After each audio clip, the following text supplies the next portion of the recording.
and welcome to Spotlights. This is the podcast for the Yale Forum on Religion and Ecology. And as usual, I'm your host, Sam Mickey. And this week, I'm really happy to welcome onto the show Professor Dan Smyer Yü. Dan, welcome. Thank you, Sam, for inviting me. Yeah, thanks so much for making time for us. For people who aren't already aware of your work, I'll give a little brief biography. You're a professor of ethnology at the School of Ethnology and Sociology at Yunnan University and a global faculty member at the University of Cologne.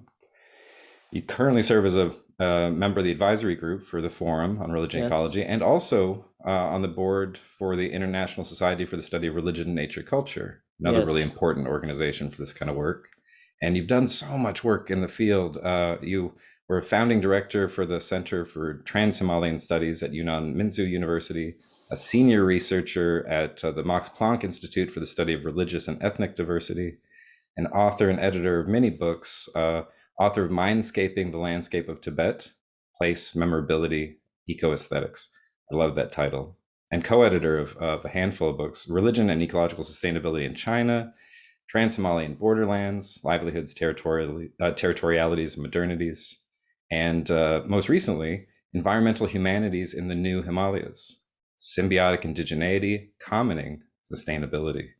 I'm really happy. I want to talk about all those things so much. You do so much cool stuff. First and foremost, how did you get involved with these kind of studies? I know, religion and ecology is kind of a unique intersection. Some people study religion, but they don't get into the nature side of it, the ecological side of it, and then vice versa. Some people get into environmental work, and it's mainly like science and policy and that kind of stuff. So how did you find, without having to tell your entire life story, but I'm very curious, how's your personal journey led you to this kind of work? Well, thank you. Yeah, it's always good to start with the biography. We love to talk about ourselves, but I'll be brief. I grew up in China and I came to the States in the late 80s as a student, and then met my wife in the college. She was my classmate and we got married and we made a home here. But in the meantime, I was exceedingly interested in religious studies without ecology. So I was so interested in actually Christian theology first. So I was enrolled in the master's program at GTU in the Bay Area, based in Berkeley. But my campus is at San Francisco Theological Seminary, but not in San Francisco, it's in San Anselmo. So then through that opportunity, because of GTU's complex cross registration with the UC Berkeley and other institutions, I got an opportunity to take a Buddhist study courses, very textual oriented and interpretive hermeneutic. And we mentioned Steve Goodman as our mutual friend. So the journey started from there, but again, without ecology at all. So after the master's program, I wanted to do a PhD actually in philosophy of religion. But when I look at the language requirement, the Greek and other things, and I felt, well, it took years. I was an older student already, so I took a different route, anthropology, but still focus on religion and focus on Buddhism, focus on specifically Tibetan Buddhism. So once I started field work, ecology kicking. Field work in Eastern Tibet currently is a part of the Qinghai province and Sichuan province and Gansu province of PRC. When I got there, the landscape itself really changed my environmental worldview, how I look at religion itself. It's actually, ecology speaks so much in Tibetan Buddhism. I don't mean the textual level, it's the everyday level. It's the non-canonic. It's the daily basis that the human's relationship with the earth, just amazing. And I was interested in pilgrimage studies. I follow Chinese pilgrims into Tibetan sites. And then I also follow Tibetan pilgrims, what they do during pilgrimage. It turned out these two ethnic groups have different orientations for their pilgrimage. The Chinese Buddhists interested in Tibetan Buddhism, probably like the Western Tibetan Buddhists, tend to following their Tibetan lamas, their teacher, monastery-oriented pilgrimage. And then look at the local Tibetans, they circumambulate mountains in their home range, region, or somewhere else.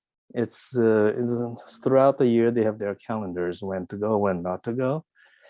So I followed a couple of pilgrimages to these spectacular mountain sites like Anima Chain and other places. And I realized I need to write my dissertation differently. So since then, I started to build ecology into it. And I have to say, our mutual friend, Mary Evelyn, John Grin, they are the mentor for me. I contacted them as soon as I graduated from University of California, Davis. And I got my first job as a US exchange program based in Beijing. And then I started, I got time, got to do my work. So I got in touch with them. They were so supportive. And then I felt perhaps I could play a role in introducing religion ecology into Chinese academic world. I was based in Beijing. So I brought up the idea with Mary Evelyn and John, and they were so supportive. In the meantime, I also got a job offer from Max Planck Institute. And so everything came together very nicely. And so we all moved to Germany, the whole family. At the meantime, the first international event was organizing a Religion and Ecology conference in Beijing. So we had a lot of scholars. We had people from 15 countries plus local scholars. So then that was the great time, and I was able to co-produce the volume you mentioned, Religion Ecology in China. So that was the first landmark that I say, well, I successfully got into religion ecology and also able to contribute the effort. Mary Ellen and John, they were trying to push that into East Asia, religion ecology, the field. So that was how I got in there. So that's a bit of a biography here. I hope it's not too long. No, not too long at all. Yeah, kind of similar for me that the ecology stuff came a little later. And my initial interest was very much philosophy and religion. And then at a certain point, you kind of see those connections like, oh, wait, there's actually a lot to say about the way that ecology, nature, environmentalism, those kind of things relate. I especially appreciate that it was the actual landscape of Tibet that really brought you there. It's not the texts, it's the actual practices and the lifestyles. Yeah, that's really special.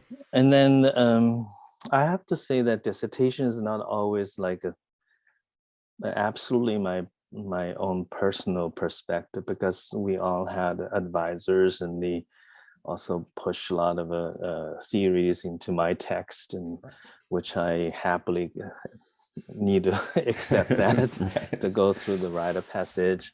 But the second book that you mentioned, the Mindscaping, the Landscape of Tibet, I felt a lot better about it. I felt freer when I tried to write about it. And I want to make my point that for instance, what does it mean, the ecology of the sacred or sacred landscape, sacred geography? Right. And it's a universal understanding, or there might be variations. So then in the case of Tibet, I found it's a bit of a different. For instance, the Western sense of a sacred based on the Judeo-Christian tradition is very vertical, very transcendental. And the divinity is not of the world, but in the world. Right. And then when I look at the Tibetan aspect of it, it's right in the world. It's horizontal. It's the sentient connection between humans, animals, plants, and even the land itself, the mountains. Mountains, like, you have to be able to shift your perception immediately, because the name of the mountain is also the name of the local god. So when they say Animaching, so for non-Tibetans, yes, it's a mountain. But for local Tibetans, it's more than a mountain. It's something living, a living being in the land, and shaped like a mountain, and has its own aesthetic appearance and all these. So these are the aspect I'm very interested in. So I'm very interested in continue to write about the sacred as sentient.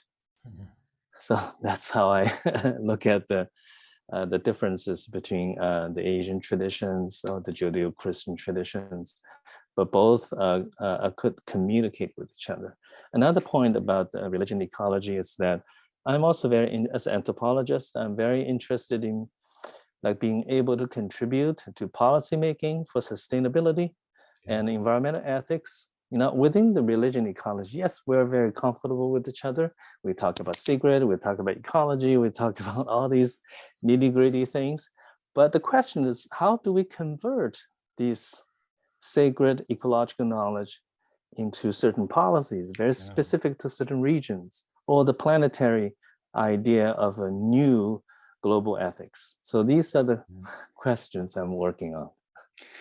Yeah, those are those are pretty serious questions. That's always, where the rubber meets the road. It's like we're gonna need to get involved with policy at some point. Otherwise, there's great conversations, but if we really want to take some action, we have to translate it into that world. Yeah, but I haven't been done so yet, but I have this intention. That's why I'm very much involved with the Himalaya University Consortium, Hmm. which is a part of International Center for Integrated Mountain Development, Hmm. based in Himalaya. It's a very well-known regional intergovernmental organization, but they don't take a particular ideological positions. They're very much interested in pushing for innovative policies for mountain environmental protection and human rights. And so I got involved in that, but I still feel my work is very scholarly, and I have tremendous amount of, I call it a frustrated compassion, Hmm. because I don't know the policy world very well, but I really want to have a better world. So I should try to build bridges. Right. Yeah. I like So that that's frustrated compassion. That's a great phrase. yeah. So here I am. Yeah. Yeah, that's excellent. Yeah. I wonder if you could say a little more about the trans-Himalayan work you do, because I see. sometimes when I think of Buddhism and ecology in that region, I think of Tibetan or Indo-Tibetan Yeah. Yeah. perspectives maybe, but it seems like you're thinking on a bigger scale there. Yes. What's trans-Himalayan? What's that kind of study all about? Yeah. I sort of want to engage in a bit of a decolonization of Mm. Himalaya studies and Tibetan studies. Now, I don't take any political positions, but as human beings, I feel we are very confined epistemologically about what Himalaya is about. And admittedly, if we look at the modern history, predominantly the publications on Himalayas is written by European explorers and colonial officers, and it's a very much mountain oriented, Hmm. but certainly they yielded so much knowledge, and it's still we're digesting. Everybody is still digesting, including Indians and Chinese and Bhutanese, and annually, actually, a lot of us all had it to many library archives in London. Look at these. But in Interesting. the meantime, we're also thinking about, well, are we just selecting this colonial archive and look at the mountains itself? So I since I'm so much interested in ecology is lively. It's a systemic. It's not an enclosed one ecosystem. One ecosystem and another ecosystem is connected through ecotones, Right. and so nothing's closed, but everything is in transition with each other. So by looking at it, I felt that I should go beyond human geography of the Himalayas and Tibetan Plateau and look at environmental geography. Then, and bracketing human presence, I found, well, why can I call it the Trans-Himalayas? Especially Himalaya and Tibetan water sources. Hmm. They are everywhere. Hmm. They created civilizations in South Asia, East Asia, and all the way to the flatlands. And so when we look at that scale, then everything, mountains and the plains, are very much connected. And the mountains, because according to climate science, mountains, high mountains, like a screen, like a wall, just it's all the way actually touch the lower end of the atmosphere. I forgot its name, the technical name. Basically intersecting a lot of water. Right. And that's why we have mountain glaciers. Wow. That's Yes. interesting. Yeah. And so when I look at that kind of a non-human map or more than human world of Himalayas, and we can't just look at the Himalayas as mountains. Geopolitically, it's a buffer zone, used to be like between Tibet and Manchu Qing dynasty. It's the imperial vision, actually, without ecology, without animals, without plants, without even indigenous people. So I think it's not right. And then so that's why I start with the Trans-Himalaya aspect of it. So traditionally, Himalaya region probably consisted around 8 or 9 countries. I expanded a little bit more. And then you can go Bangladesh and other places, even Vietnam, because the Mekong River, and it's a source from Tibetan Plateau. Wow. So everything is so intricately connected, and so and then you can think about the image of braids, and the land and the rivers braiding a lot of places together. And one river has several names because they go through different ethno-linguistic regions, different cultures. And so this is what I see the nourishing aspect of the earth. It's spectacular. Yeah, that's remarkable. Yeah. Yeah, I didn't realize how much my own thinking was so much of that kind of colonial mindset. When I think about the mountains, and I don't think of, well, the mountains are connected to the valleys. It's all part of, watersheds intersecting with one another, and with the people, with the plants and the animals. So yeah, it's an interesting way to think about it. I think, of so many, like the whole history of maps is so colonial and imperial, and so the need to kind of decolonize our thinking on that's pretty important, especially at a time when our environment's in such degradation. Yes, yes. And then speaking of coloniality of history, I mean, Asia had its own colonial history, and the Mongols and the Manchus and many other groups were able to conquer a diverse population. It's amazing. And then one of my recent studies connected to connect the Himalayas with the Mongols, is the Little Ice Age. Traditionally, we're always thinking about, the Mongols were fierce warriors, and they conquered so many places, partially Europe and Central Asia, and entire this and that. But by the end of the day, if we correlate the years and the dates of a climate change, for instance, the Little Ice Age, and actually there was a pattern that the Mongols were also climate refugees. The Little Ice Age hit the grasslands, the 2-degree temperature drop means a lot. It's a killing. So livestock were not doing well, and then the Chinese Yuan, their dynasty had a written record simultaneously, besides the military invasion of China from north steppe, also millions of civilians. They were running away from their homelands, crashing into the agricultural south. So these kind of histories allow me to correlate that Mongolians empire, called climate, empire, and Himalayas.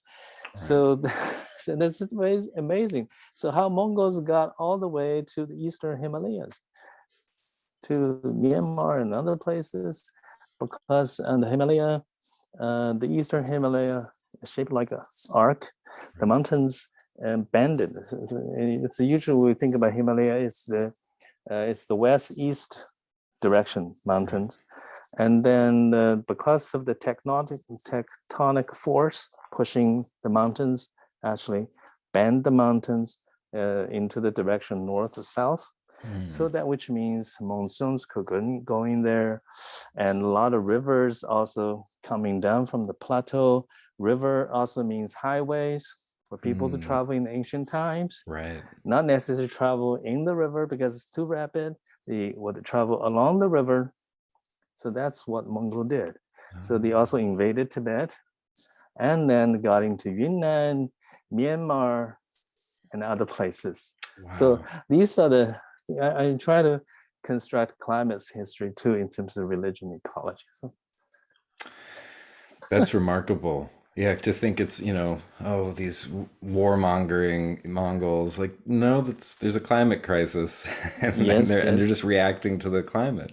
Yeah, yes, I do acknowledge that. I mean, for their own ethnic pride, I acknowledge they were fierce and they were able and they were they fought well, and and they built an empire. But that empire actually didn't last long. Do you know how many years? It only lasted 97 years. Huh. Very short. Yeah, for an empire, that's short. Very, very short. Yeah. Yeah. So to me, it was more a combination of an empire building. I would say climate refugee seeking / empire building. Didn't last long though. Right, right. I bet, yeah, when you're building an empire while the climate's changing, that's not easy. Yeah. So that's kind of work I'm doing, and I'm more and more into climate studies also. Yeah, that's me too. The last few years, especially, has been teaching more climate ethics kind of work, and it's just amazing, really. There's the whole climate crisis, and it's clearly bad news, but it's also just amazing to think about the way that human history and climate history are so intersecting, and just to think about the dynamic forces of the earth. It's really remarkable. Yeah, and then of course a lot of us always feel a sense of crisis when we think about climate change. We want to have a better world, but for corporate or nation state or corporate alliance, they sometimes feel climate crisis is opportunity for their commercial development. And for instance, the Arctic ice is melting, and Russia is very big on developing the Arctic oil drilling, Yeah. and then collaborating with the China to develop something they call it the Arctic New Silk Road. It's a very oil kind of oriented Wow. investment because ice is melting, so which means ship can sail there. Right. So it's very currently I'm making edited a book and comparing the climate change in the Andes and the Himalayas and the Arctic. So one of the Danish authors writing about indigenous people in the Greenland, and the scientists also there, and also merchants there. So these merchants are like utilizing the scientific knowledge to say, hey, we are bottling the ancient water, the deep time water. That's good. I want a bottle of deep time water. Yeah, truly very old, because if you've been to Greenland, because Greenland has highlands too, but their highlands are unique. They have 2 ice domes, like each of them is average 3,200 meters high. It's like a mountain. Right. Yes. Wow. So very ancient ice, older than humankind. Wow, that's weird. Yeah. And people are like, oh, what a great opportunity to bottle it. Yeah. I like the I didn't mean to positive thinking. distract this conversation from religion and ecology, but just I feel Earth itself has its spirituality. Yeah. And yeah. Yeah, absolutely. Yeah, and that's part of it, right? Is, when you're studying religion and ecology, sometimes you focus really on ecology for a while and you kind of like, yeah, religion, we'll get back to you. We have to understand what's going on the planet, and it's Yeah, so much there. yeah. Speaking of so the Buddhism and ecology, for instance, indigeneity, and now I'm coming to terms with the fact that Buddhism is relatively young, Hmm. and although it's very ancient also, and young means that the younger than a lot of indigenous population in Tibet and other places. And another, the doctrinal aspect, the idea of Dharma and Buddha's teaching, I felt Dharma had existed long before Buddha was teaching Dharma, but the Buddha was able to systematically to articulate what that Dharma is, and Yeah. so we benefit from it. So by going a bit of a deeper into history, I appreciate what Buddha did, but the meantime also opened a door for me to see before Buddha's time what was Dharma looked like. That's a great question.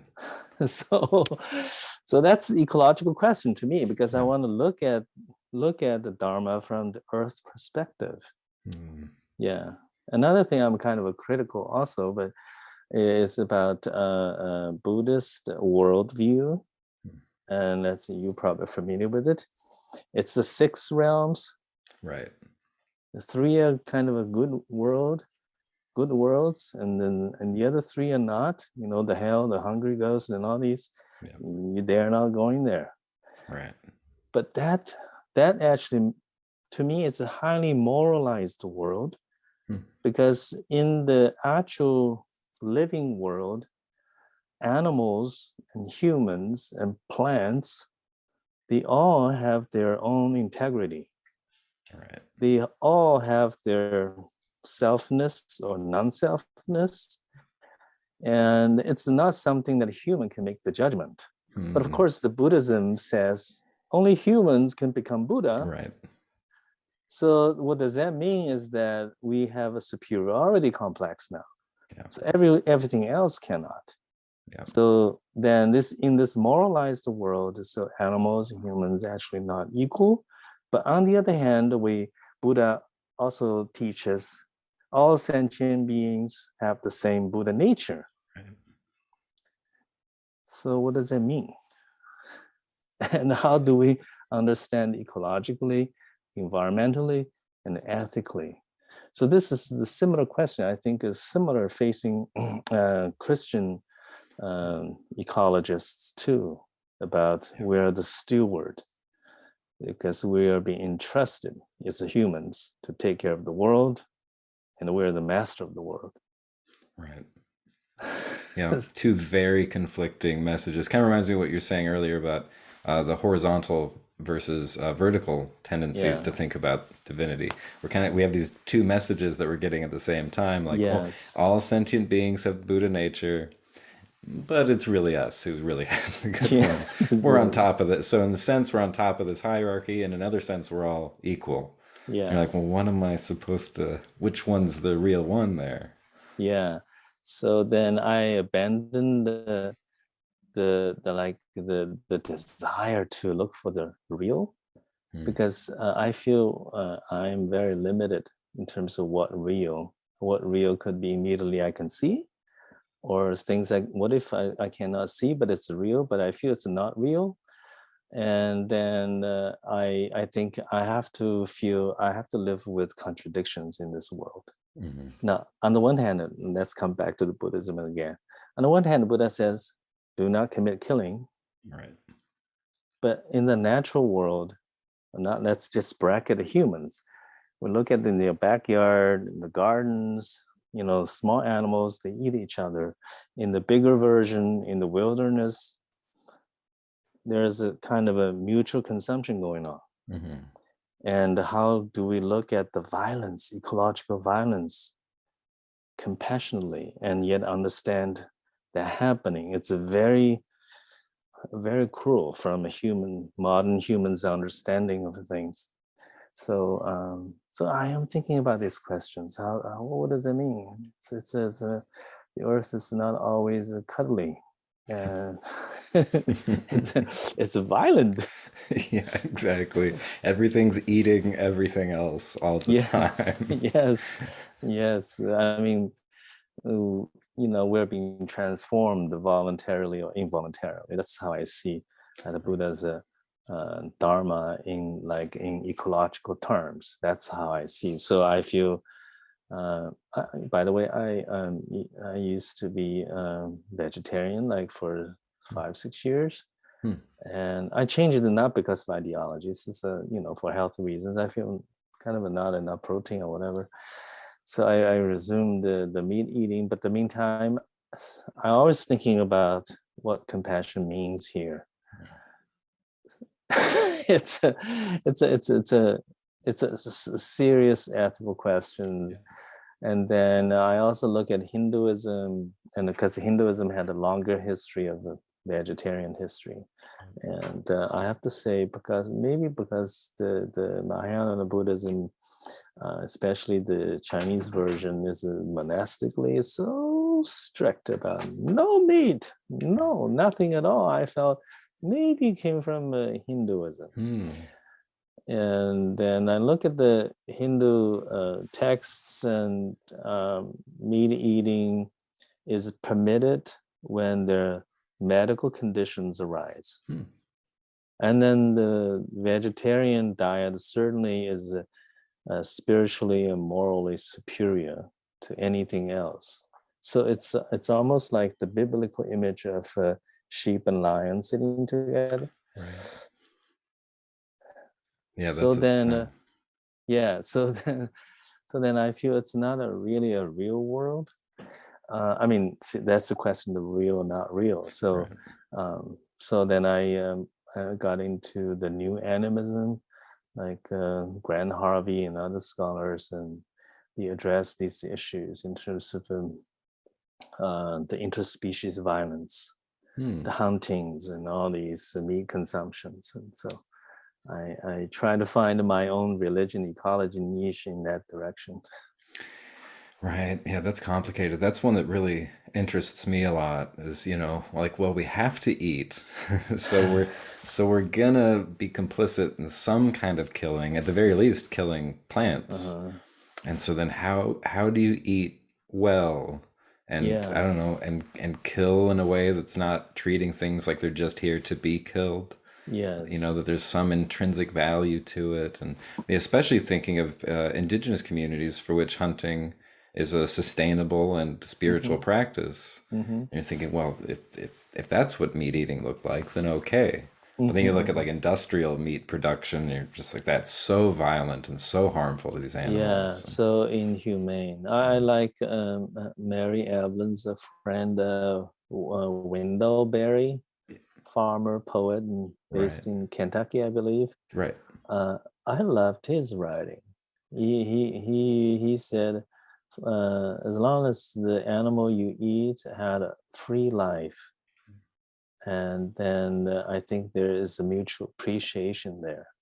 And I see that point because when I was in Tibet, I was asking about meat eatings because not, a lot of non-Tibetan Buddhists actually had a preconception that Tibetans don't eat meat, and that's wrong. Uh, in reality, they do. So what I see is that, for instance, the yaks and human have some unsaid contract, Hmm. and then they mutually preserve each other's species by devoting service to one and returning to the other. There's this very symbiotic relationship there. And then I have to say, for instance, you're hunting wild animals, as far as I know, among my Tibetan friends, it's a stigma. Hmm. You will not stand well in the community if people find out you're actually doing that kind of a thing. Interesting. So, which means that I also interviewed a couple Tibetan families, and their thought is that you never provided anything to these wild animals, so you don't have rights to take their life.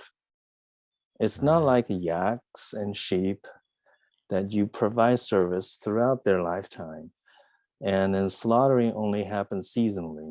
Of course, not now because the market in urban China Mm. discovered the tastiness of the yak meat, and then the kind of a industrial scale is increasing.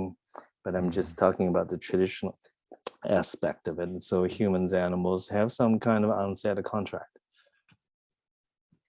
Yeah, I like that. Yeah, and then you're breaking the contract if you're out there just hunting some wild animal, and it seems like you're breaking the contract once you reach that industrial scale where the animals aren't living free lives anymore.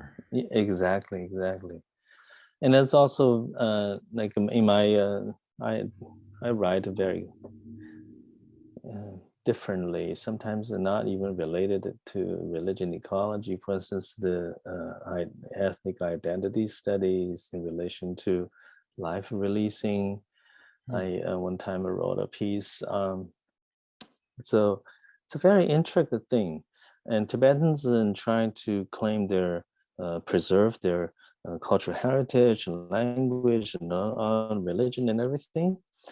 At the meantime, lacking resources, and then I studied how Chinese populations got interested into Tibetan Buddhism, and then it's the patron and the Hmm. kind of a student relationship.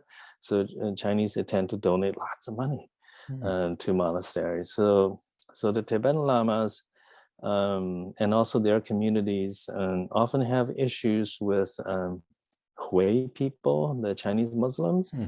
They are on the edge of Tibetan Plateau. They're like a middle community between Han Chinese Tibetans. So Hmm. they own a lot of slaughterhouses. Oh. So basically, they monopolize the yak meat. Hmm. So Tibetans not making adequate enough money at the meantime.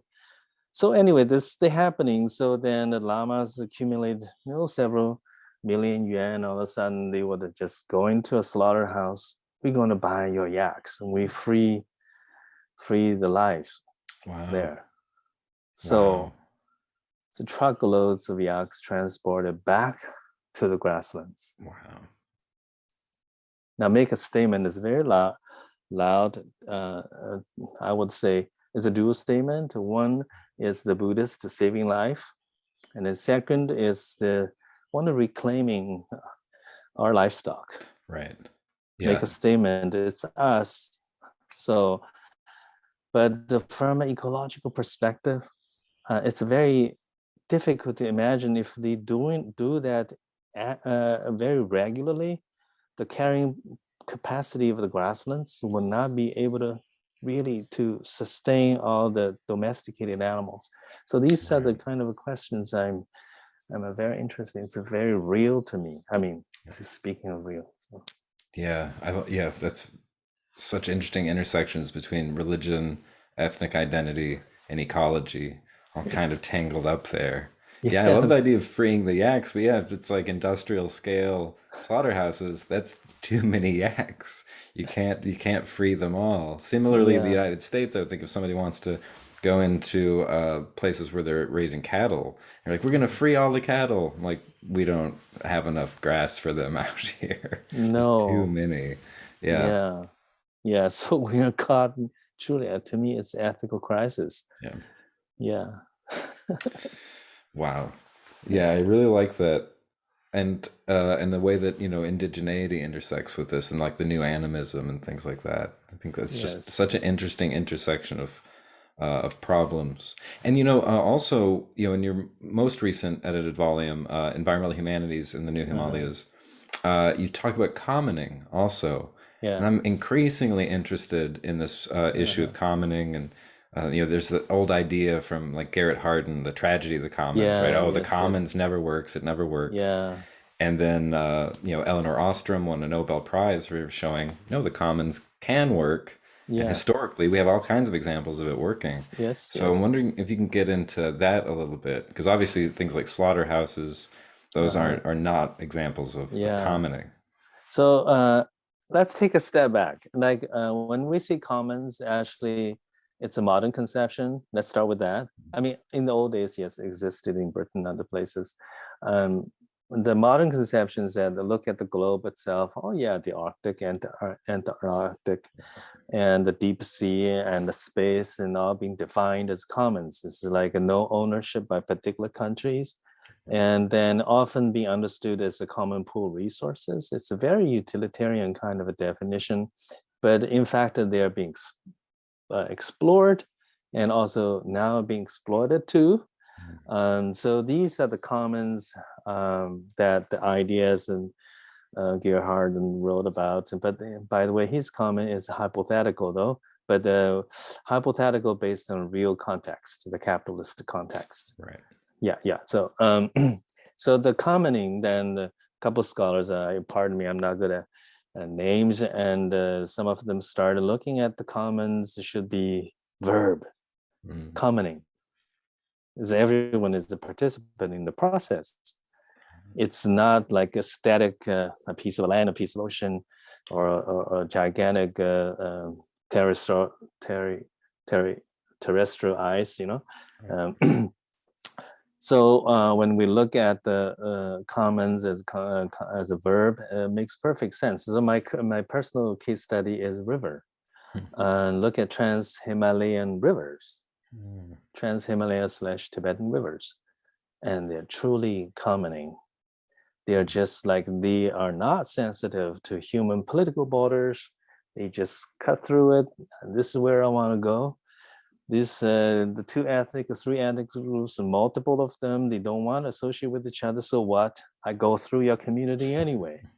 So this, to me, I call it innate environmental freedom of the earth.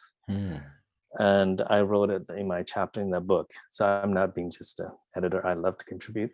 So, so by looking at that, and truly we see the earth it has its own way of speaking to humans. All the humans want to sever the rivers by building dams and draw borderlines. This is mine, this is not yours. But the water actually goes everywhere. This is what I mean, commoning, not start out with humans, rather start out with the earth, with its geology, ecology, its own freedom, its own violence. Right. It got to go through the mountain. I got to cut through it. Even if I cannot, it can take millions of years. I still want to cut through this mountain. So here we go. So commoning is, to me, it's an earth-centered concept.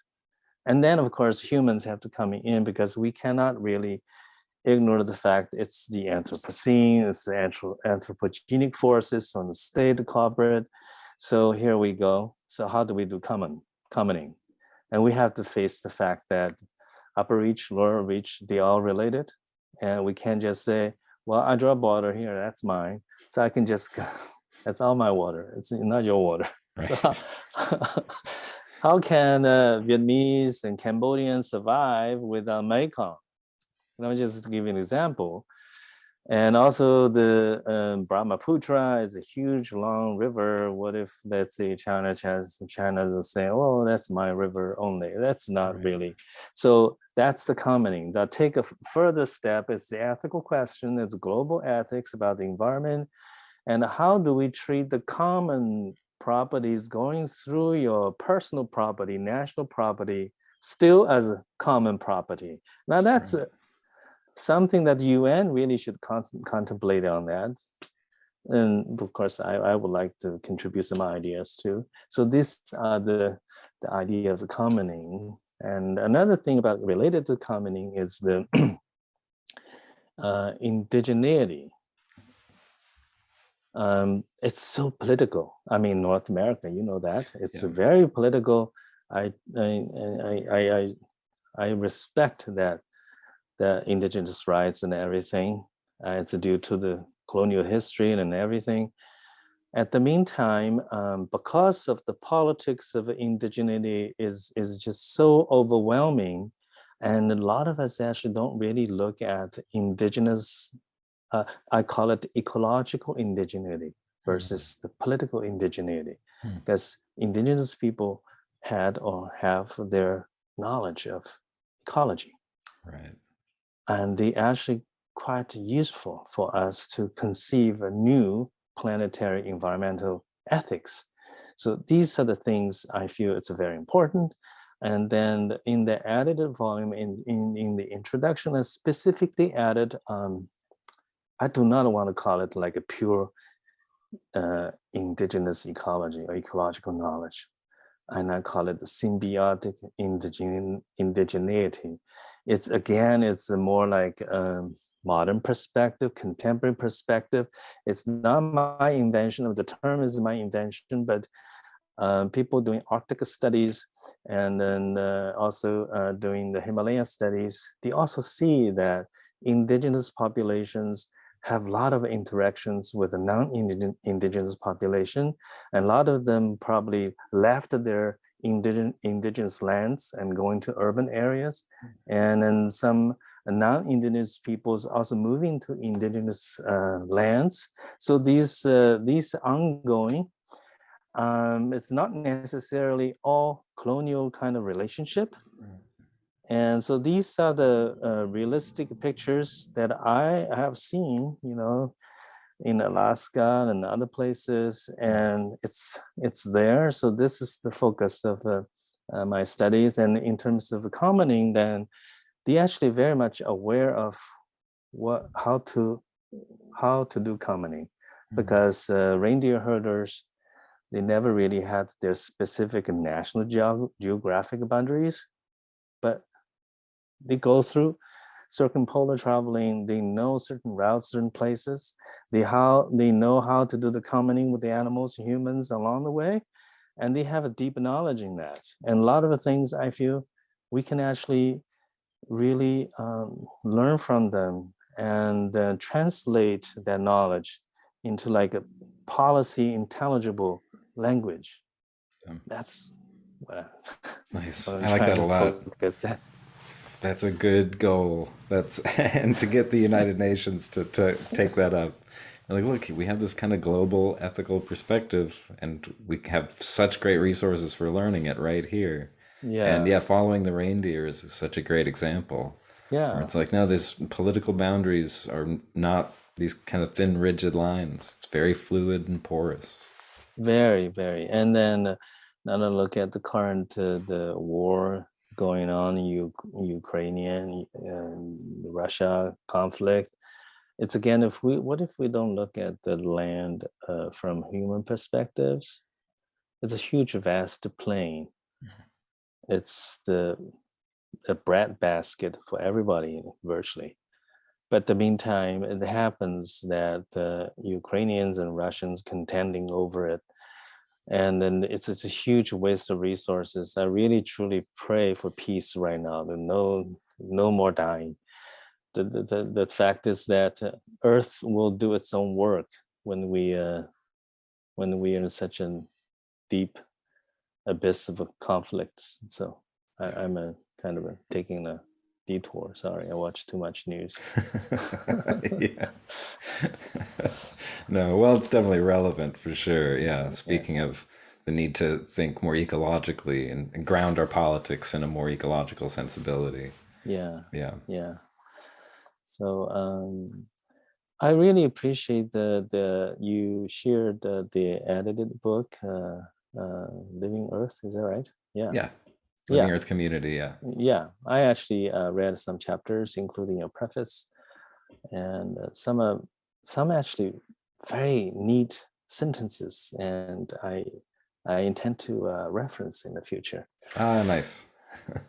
Yeah, that was a fun project, and certainly, yeah, just so many great contributors. So I was lucky to get to interact with so many brilliant minds and sensitive souls, and that's one of the Yes. fun things. I mean, since you've done some co-editing yourself, I think sometimes people are like, I'm not sure our anthology is worth it. I'm like, oh, I have such a great time collaborating Yeah. with other people. I enjoy Yeah. writing my own stuff too, but collaborative work so Yeah. important for what we're doing and so Yeah. enjoyable. Yeah. Especially the one you did. I mean, my mother was at the time was ailing, was passing, so I could not make it to the conference. Mm. Otherwise, we would meet there. Is that right? I actually couldn't make it either. We were probably the two people who weren't able to make it Okay. in person. Yeah. Uh, I really wanted to go because I look at the conference program and also the venue, the garden, the right. huge piece of property is so beautiful, that the botanical garden, and I missed that opportunity. So in the future. Yeah. Yeah. If conditions allow, especially these days, yeah, those kind of events are hard to organize in light of the pandemic and everything. But Yeah. nice is some, especially smaller conferences like that. And those are kind of getting back up and running. And yeah, it's such an important part of our work is the actually seeing each other in person, sharing our Yeah. ideas, and yeah, Yeah, shake hands. The pandemic is just so making us feel isolated. yeah, yeah. Yeah, It's pretty bad. Yeah, it's a good lesson for people. I think they're starting to tease out the difference between loneliness and solitude, and like, yeah, well, you can be, have solitude in a way where you don't necessarily feel lonely, but you're gonna need to ground yourself in something bigger, including the earth. That can yes, kind of be yes, our partner in lonely yes, times. yes, totally. I like that distinction. Yeah. Yes, solitary is good, not loneliness. Yeah, and with thin line between them sometimes. Yes, yes, yes. Well, Good. speaking of those kind of feelings, I wonder if we could say a little bit about affect, because I know you deal with kind of Oh, the affective dimension yeah, yeah, yeah, yes, of environmental issues and the climate crisis in yes, particular, yes. and this seems to be one of those things that's been really emerging a lot in the last few years or the last decade maybe, where people are interested in affect theory Mm-hmm. and really trying to pay attention to that dimension of our existence that often gets ignored when people are thinking in terms of just ideas and intellectual stuff. And so I wonder where's affect playing a role in your work right now? I see. So, I think first of all, I when I look at, for instance, sustainable development, this idea, Mm, and I'll start my story here. When I look at the track record of UN initiation of this sustainable development in 1987, um, the environment of the world actually gets worse and worse, is less and less sustainable. So then I really developed a suspicion, legitimate suspicion, that development is sustained.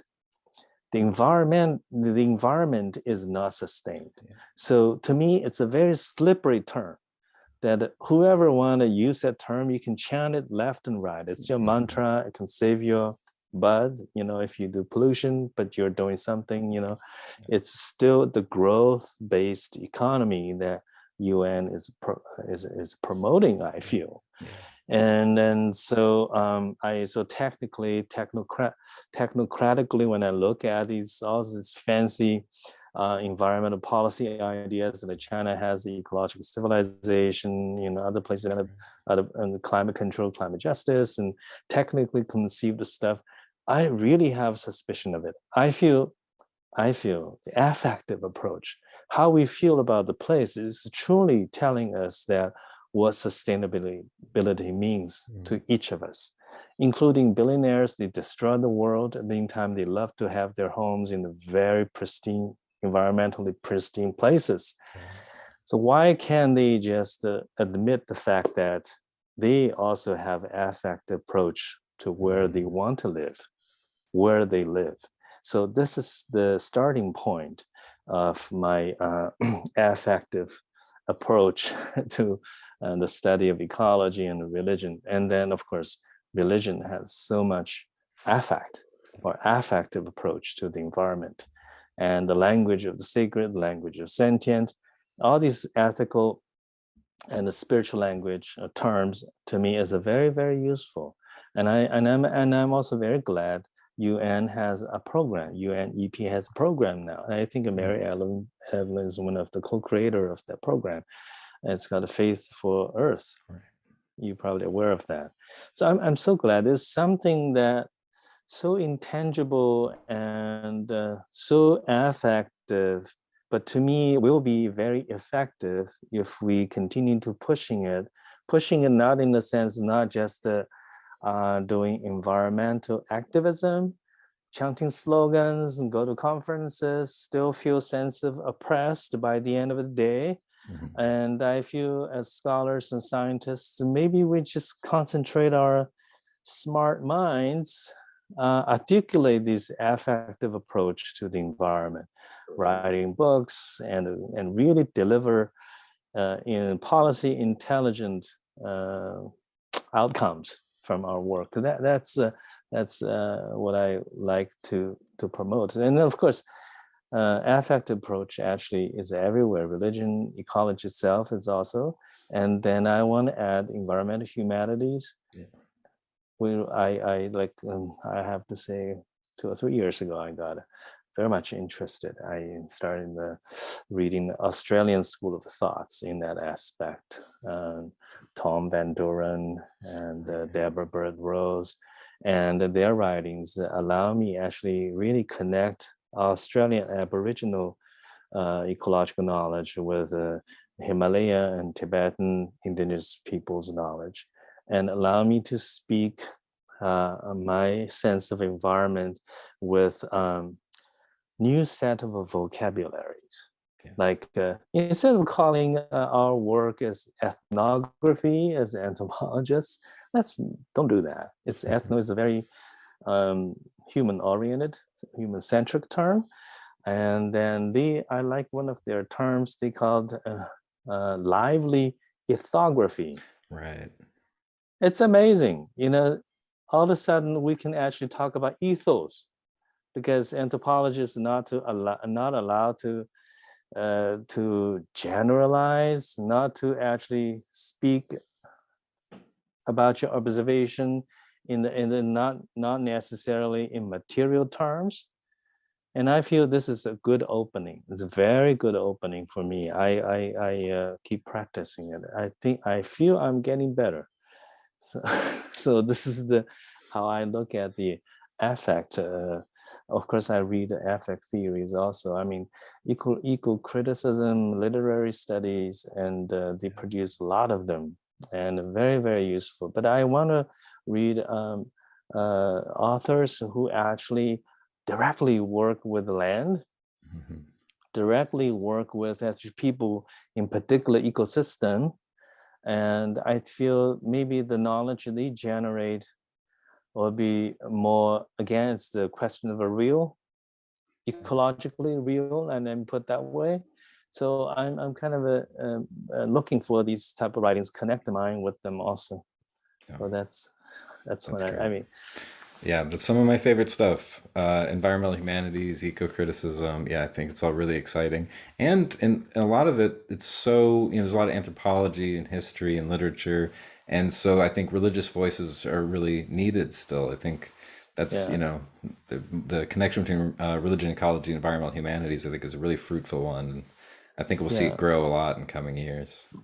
Yeah, yeah. I just have to admit the challenge I have as a religious ecologist, because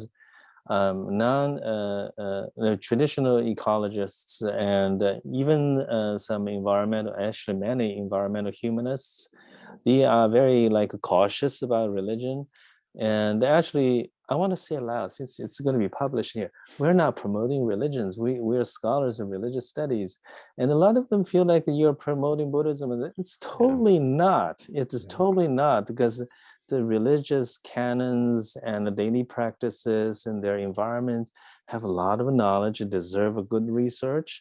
And people need to know, because 80% of human population on Earth actually religious. Yeah. So why do we avoid religious studies? Please don't. Yeah, that's great. That's a very important public service announcement. I get that, teaching this work, teaching like religion and ecology classes. I always get that look. Students are like, "Are you going to try and convert me to something?" Like, no, we're not trying to convert you. We're Yeah, trying to talk about a really big part of the human experience. Yeah, like I yeah, said, 80%. That's the vast majority of us. So we exactly. gotta talk about it. Yeah, yeah, truly. So this is 80%. Actually, that's the pool of population holds the affective knowledge of ecology. That's how I see that. That's how Yeah. I see that. Yeah, that's great.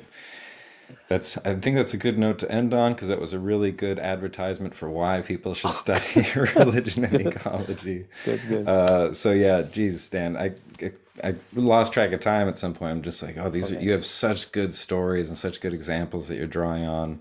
Could talk to you forever. We'll have to have you back sometime. I know you're doing so many Sure. projects. Next time you're doing a thing, come on, we'll chat about it. And Yeah, yeah, yeah. yeah, If you travel on the way here to YOLO, it's and true. then I'll be happy to meet up with you in a cafe, or you're welcome to our house too. Oh, thank you so much. Yeah, Yeah, looking forward to it. Yeah, some yes. in-person interactions would be nice. Yeah, truly, yes. Thank you so much for this conversation. Yeah, geez, thanks for making time for us. No problem. And thanks to the viewers at home for tuning in. We'll be back next week with some more conversations for you. In the meantime, take care and be well. Thank you. Bye bye.